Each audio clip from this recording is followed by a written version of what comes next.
chers compatriotes, c'est avec une immense joie et honneur que je m'adresse à vous aujourd'hui en tant que représentant de notre nation en terre italienne et en tant que femme.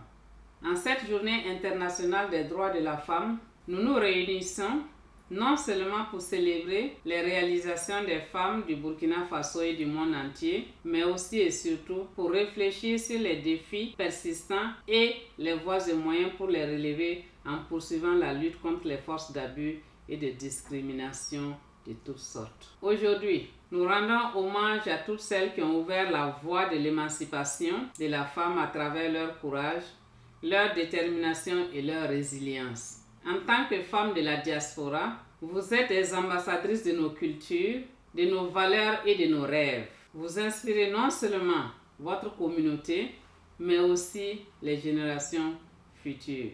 Une femme entrepreneur est une force de la nation. Elle transforme des idées en réalité, défie les stéréotypes et inspire les générations futures. La commémoration de cette 168e journée internationale des droits de la femme est placée au Burkina Faso sous le thème « Crise sécuritaire et humanitaire au Burkina Faso, quelle stratégie pour promouvoir l'entrepreneuriat agricole des femmes ?» Le choix de ce thème se justifie par l'aggravation de la pauvreté chez les femmes et la détérioration des conditions de vie des familles consécutives à la crise sécuritaire et humanitaire que traverse notre pays. Dans le cadre de la commémoration de cette journée, les femmes recevront au pays des formations, notamment en techniques innovantes de production agricole et de conservation des produits, en techniques de production de farine infantile et sur le processus de normalisation des produits. Elles bénéficieront également d'équipements et de production agricole.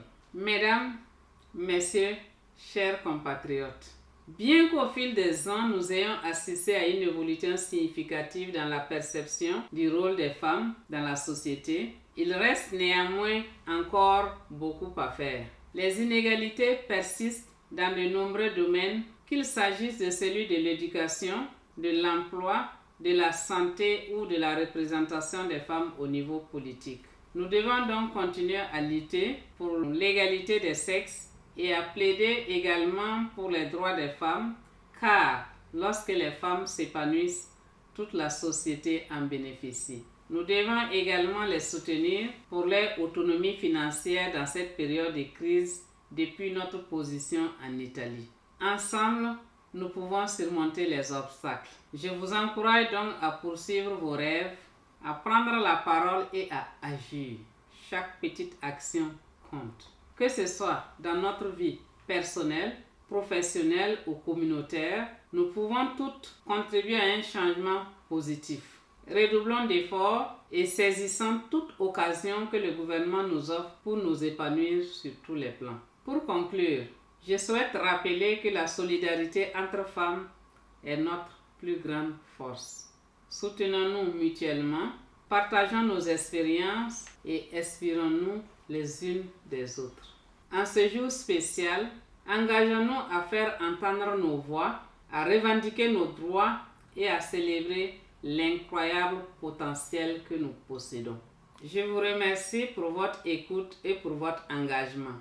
Ensemble, faisons de chaque jour un pas vers la pleine réalisation des droits des femmes et l'autonomisation des femmes grâce aux opportunités que notre pays nous offre. Ainsi, nous contribuerons à l'autosuffisance alimentaire de notre pays tout en nous procurant des revenus et ce au profit de nos familles respectives. Puisse le Tout-Puissant nous aider à marcher toujours dans la dignité et dans l'excellence en tant que femmes et filles du pays des hommes intègres en terre italienne. Vive les vaillantes et combattantes femmes de l'intérieur et de la diaspora, la patrie ou la mort, nous vaincrons.